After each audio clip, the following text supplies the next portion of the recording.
Hi folks, I received a message here from one of my subscribers called Allopart. I'll just read it to you. It says, "Hello Darryl, thank you so much for your comment. I hope you are happy and peaceful. I am starting a new project which consists in asking a few friends to tell me their view of a perfect world, heaven on earth. Maybe after gathering everybody's views we can put this in a video and spread it around so that everybody can dream the same dream. And it could be the start of building a new reality. The idea is we are so caught up in this fake reality and our fears and limited view of our world that we don't even allow ourselves to spend the time to dream, lest believe something like heaven on earth can become true. We need each other. We need to start dreaming the dream together. Alone we are nothing. Together we are all. So can you please describe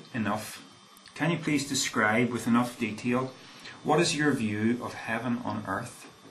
Thank you so much for your time you spent on this." Okay, so interesting question. It got me thinking.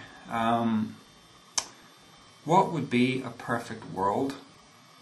And the most succinct answer that I would personally give to that is that a perfect world, or as near a world that we could manage to be perfect, is simply this. It's a world where people have learned to love each other. I think that would be the cornerstone of it. And this then got me thinking about what are the reasons why we don't love each other? What are the big things across the world that seem to be preventing people from loving each other? And it got me thinking, what are those? So there are certain ones, I guess there's no one big answer to this, but there are definitely certain reasons that leap to the fore of my mind, and I'll share those with you. The first one is religion. Now that may seem as a surprise, because isn't religion actually telling us that, we should love each other? My experience, I've only got the experience of Christianity to speak of, but there are people in my life, or who were in my life, who no longer want anything to do with me because I have rejected religion and because I have been outspoken about that.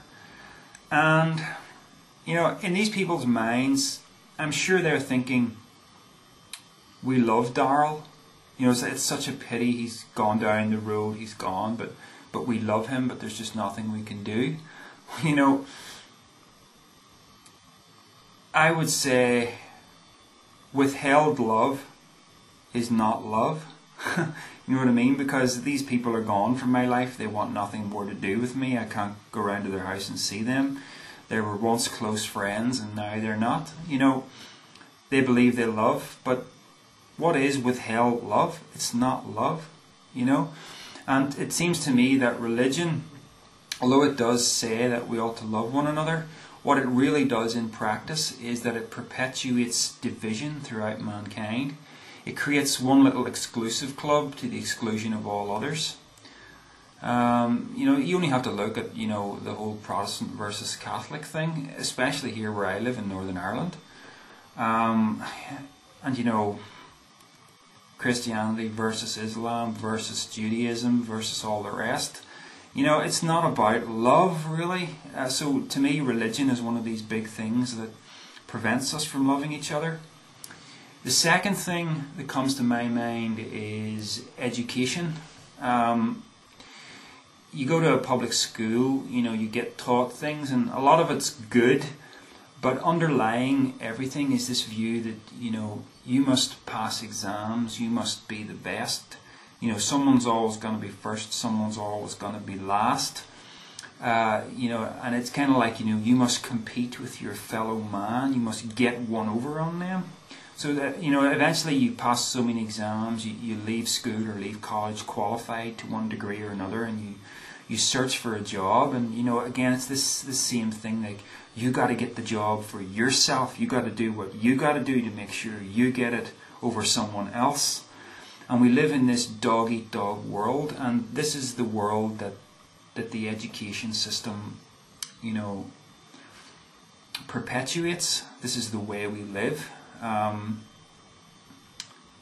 in competition with our fellow man. And that is not love, is it? That's the antithesis of love. So it's a dog-eat-dog world, you know. Changing that, I'm not going to say that's going to be an easy thing, but it would be a very different world if we all loved each other and acted with the other's best interests at heart. You know, and I'm not talking about, you know, one person in a crowd does this. I'm talking about if this is the way everyone at the same time had learned to behave, this would be a vastly different world. And it would be a vastly different form of education we would all have, I think. The third thing that comes to mind is television, one of the greatest forms of mind control. Many of us would, you know, sit for a few hours every day plugged into this thing, where we're basically being programmed to become consumers of things we don't even need, you know. So we end up, you know, having all these desires implanted into us that we then seek to fulfill. We need money to do that, so we get a job that, you know, pays us more so we can become more materialistic, buy more things, watch more TV, you know. And again, it's this, you know, it's this whole, you know, get, rather than give. You know, it's a completely unloving scenario, if you know what I mean. So those are the things that I think, you know, would have to change in a big way in a perfect world. How do you get to that perfect world? If there was a turning point, if there's a hinge on which this whole thing hangs, I think it's the understanding that we are all one. And not everyone lives with that understanding. I think there's only a minority of people live with that kind of an understanding. We're born into this world, or rather this mind is born into this world, and we experience duality. And few of us actually come to the realization that what we are is oneness experiencing duality. Most people think that the only thing that is real is the duality, is the separation one from another. So I start to think that I am this mind, I am this brain, I am this individual personality. But if I can come to the understanding that I am everything and everyone, there is only one. If I start with that and I understand duality from that perspective, then I understand how to love everyone, because I am everyone. We are all each other. And I think that is the understanding that can transform the world. And I don't know, a lot of people seem to think that there's some kind of spiritual awakening happening. I mean, David Icke has been talking about it since the early 1990s. I could kind of get on board with that. I could think, you know, yeah, it's something's going on here. Especially with the run up to 2012, people are thinking this. But I'm not gonna, you know, align myself with that date, because, you know, the past is full of people, you know, hanging themselves on certain things happening on certain dates, and then the date goes past and nothing happens, and they kind of rather embarrassingly go, well, something was supposed to happen but nothing seemed to have happened. So, you know, I can only speak from my own experience, really. I feel that I have woken up in a big way over the past year and a half. Maybe that awakening is happening on some kind of grand scale. I don't have the coordinates to really know that. I would say that, you know, it does seem to be apparent that more people can get on board with this kind of thinking than maybe would have happened, say, about 20 years ago when I first became a Christian. I hadn't heard tell of these ideas, really. But it's hard to tell. It's very hard to tell. But I do personally think that that is the cornerstone of everything.